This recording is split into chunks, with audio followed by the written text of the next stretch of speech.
আমি যখন রেকর্ড করছি তখন ফ্রান্সে গভীর রাত, ঘড়ির কাঁটা থমকে নেই, কিন্তু সময় থমকে গেছে।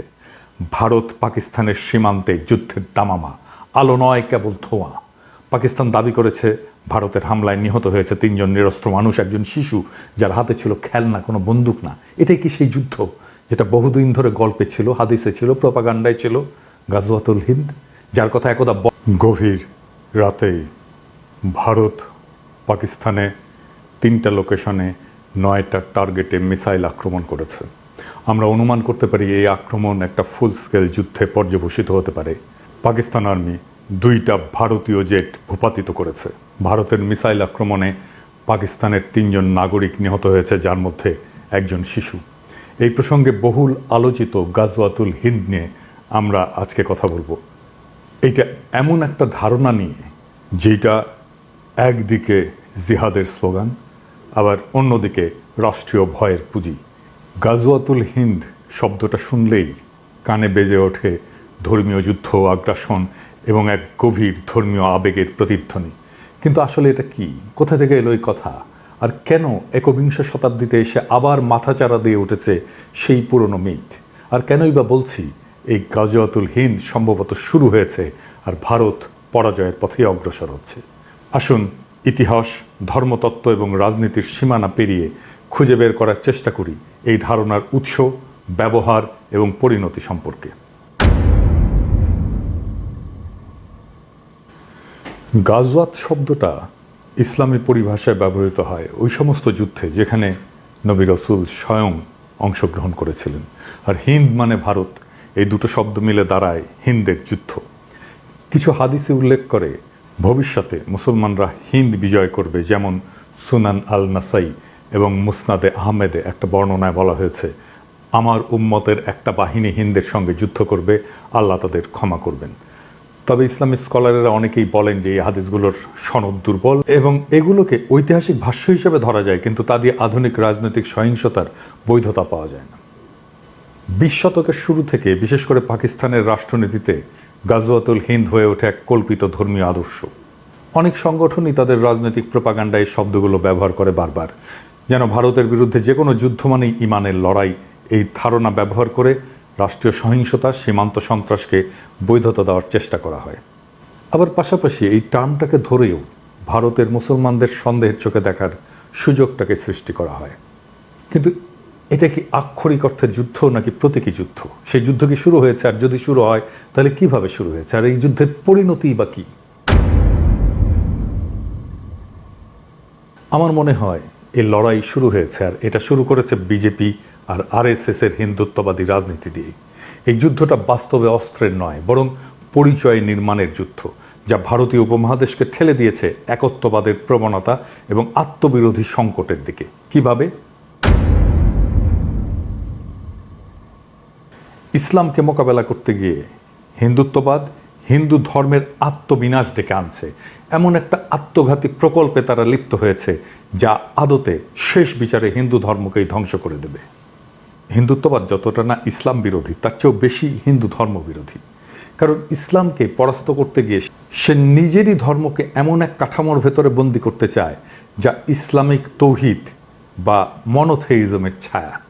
ইসলাম এবং হিন্দু ধর্মের মূল তফাৎ হচ্ছে বহুত্ববাদ বনাম একত্ববাদ। 2 ধর্মের 2 আত্মা। ইসলাম জন্ম থেকে একত্ববাদী এবং তার ইমানের কেন্দ্রে এক এবং অদ্বিতীয় আল্লাহর ধারণা। হিন্দু ধর্ম ঠিক তার উল্টো, সে দাঁড়িয়ে আছে বহুপদ, বহুদেব, বহু সাধনার উপরে। তন্ত্র, যোগ, শাক্ত, বৈষ্ণব, শৈব, অদ্বৈত, এক একটা ধারা, এক একটা জগৎ।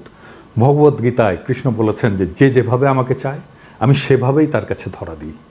এই কথাটাই হিন্দু ধর্মের বহুত্ববাদী হৃদয়। কিন্তু হিন্দুত্ববাদ ইসলামকে পরাস্ত করতে গিয়ে ইসলামিক কাঠামো গ্রহণ করে ফেলে। হিন্দুত্ববাদের মূল সমস্যা হলো এটা ইসলাম বা খ্রিস্টান মতবাদকে প্রতিযোগী ভাবতে গিয়ে তাদের কাঠামোকে নিজের অস্ত্র বানাতে চায়। যেমন এক জাতি, এক ভাষা, এক পরিচয়, এক সংস্কৃতি। এ সমস্ত ধারণা ইসলামী উম্মাহ বা খ্রিস্টান নেশন স্টেটের ধারণার কাছাকাছি। হিন্দুদের মাঝে ঐক্য প্রতিষ্ঠা করতে গিয়ে সে এক দেবতা, এক আচার, এক ভাষার সন্ধান করে। এই কারণেই সে নিজের ধ্বংস ডেকে আনে। কারণ হিন্দু ধর্ম কখনো ঐক্য দিয়ে টিকে ছিল না, টিকে ছিল সহাবস্থানে। একত্ববাদের দিকে ঝুঁকে পড়া মানেই তৌহিদের বিজয়। যখন হিন্দুত্ববাদ ইসলামকে ফাইট করতে যায় তখন সে আসলে তৌহিদেরই জয় নিশ্চিত করে। সে মূর্তি পূজাকে তখন লজ্জা হিসেবে দেখতে শুরু করে, পৌরাণিকতাকে অস্বীকার করে, আত্মতত্ত্ব রূপক রসতত্ত্বকে সরিয়ে দেয়, বেদান্তের তম অসি এর বিপরীত তৈরি করে শুদ্ধ হিন্দু পরিচয়ের কাঠিন্য। এইভাবেই হিন্দুত্ববাদ বহুত্ববাদী আধ্যাত্মিকতাকে হত্যা করে, অর্থাৎ হিন্দু ধর্মকেই সে হত্যা করে। এভাবেই মোদি আত্মহননের পথে হিন্দুত্ববাদ দিয়ে হিন্দু ধর্মকে নিয়ে যাচ্ছে।